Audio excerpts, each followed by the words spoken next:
Welcome back, everyone. Today I'm going to be showing another little extra above and beyond our regular curriculum of learning how to make bowls, cups, mugs with handles, tall cylinders. In my last couple of videos I showed you how to make lidded jars and how to make a knob on top of the jar. And in my very last video I showed you how to make teapots, including the spouts and the handle and the pouring holes through the side. Today we're going to take it way back to something super simple, but something that you don't always learn in your first wheel throwing class, partly because it is so simple. We're going to learn how to make plates. If we start by making a plate, some students never want to go past making a plate because it's so easy, and then when they start learning how to make a bowl, they decide this is too tough, I'm just going to keep making plates. And while that's okay for someone who has a lot of skill in drawing or painting and can do a lot with the flat surface of a bowl, it's pretty easy, and it's easy to get stuck in there. So I've saved it for later. Now that you've done a lot of hard work and you've got some skills, we're going to take it back and just let you play with making something super simple and also functional. If you're going off to college, it's great to have your own plate in your dorm room, and people can use plates for anything, as you figured out at home. The only tricky part of making a plate is that you need a big ball of clay. Because the plate needs to be about ½ an inch to an inch thick in order to survive being so thin and wide, it's going to take a lot of clay. For a regular sized dinner plate, which is usually anywhere between 10 and 13 inches across, I use 5-pound ball of clay. So centering might be a little tough for you. What I recommend is starting with a little bit more than you used to, maybe 3 pounds, making a dessert plate, and then working up to 4. That'll have more of like a salad plate, and then working on up to a full dinner plate with 4.5 5-pound ball of clay. As always, start with a little bit of water on your bath. You don't want a big lake, just a little bit. And since you've got to center this big ball of clay, you really want to make sure you pat it down smack in the middle. So find your center, pretty good, not too far off. Smack this down onto here, and I'm going to center this big ball of clay. Here's where it's super important. You'll hear me reiterating from your very first time centering, you want to have this wrestler position, not up here. You want to be nice and tight and tucked with your elbows and your arms sandwiched between your upper body and your lower body. No one's going to be able to center this big ball like this. The biggest, most muscular person is going to have a lot of trouble.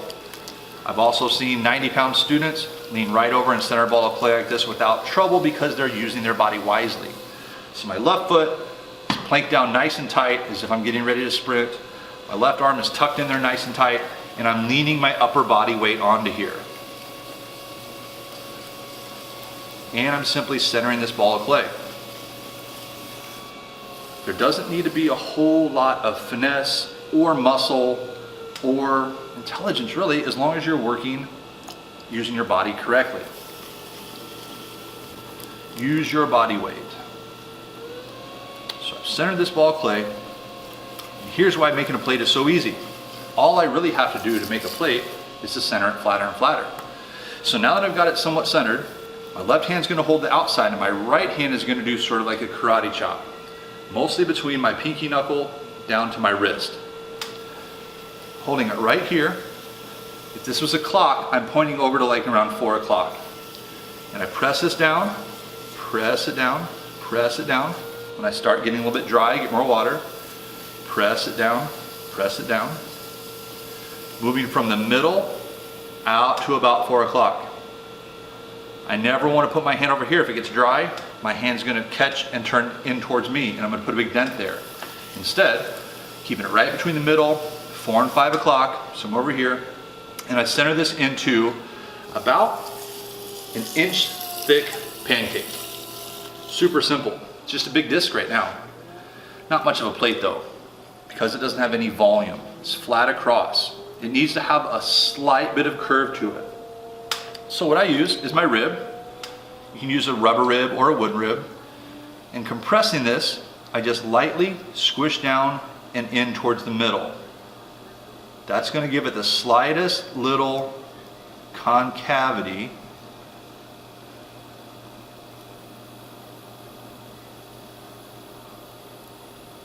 So that it's flat, but not purely flat. All right, now I've got myself a bit of a plate. However, picking her up is going to be difficult. There's not much for me to get my hand under. So all I need to do at this point, once I've centered it, compressed it, gave it a little bit of concavity, now I'm going to lift this edge up a tiny bit to give it an undercut so we can easily pick them up out of the cabinet off the table. I'm gonna do that as if I was throwing a tiny bowl. My hands come out here, and all I do is press in a little bit with my outside hand. That lifts that clay up. Notice it's lifted this edge up a little bit. Now all I have to do is squeeze this clay up and out. Notice my elbows are still braced against my body. The wheel has slowed down. My hands are touching one another. My wrist is actually braced against my leg. I'm supporting my body the whole way through. I've lifted this up now. I've got more than enough ledge to put my hand underneath. And depending on what kind of plate you want, some people like to have a nice tall plate so you can scoop along the edge. Other people like to use almost a completely flat plate. I myself like a little bit of a ledge on there, but this is maybe a little bit high. So I'm going to use my rubber rib to rest on here. And as I come along the outside, I'm going to support it and just lightly press down.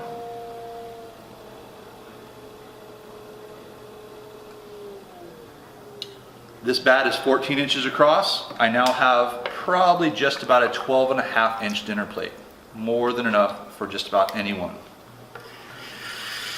I'm going to trim away that bottom edge just like I did on bowls and cups and mugs and tall vessels and lidded jars, everything. I want to take away that rough little edge down there. And then once you cut it off with the wire, you're going to very slowly dry this. You do not want it to dry very fast. Leaving this uncovered overnight is going to give you a big S crack through here the next day when you come in. So anytime I make a plate, I'm going to let it dry very slowly, uncovering it over multiple days, letting it air out a little bit. As soon as I can flip it over, I'm going to flip it over and let the bottom dry, and then I'm going to trim it just like a bowl. Leaving a foot on the bottom, that little foot ring, and taking out parts along the bottom. And that is a super easy way to make a plate. Give it a try. Hope you guys have fun.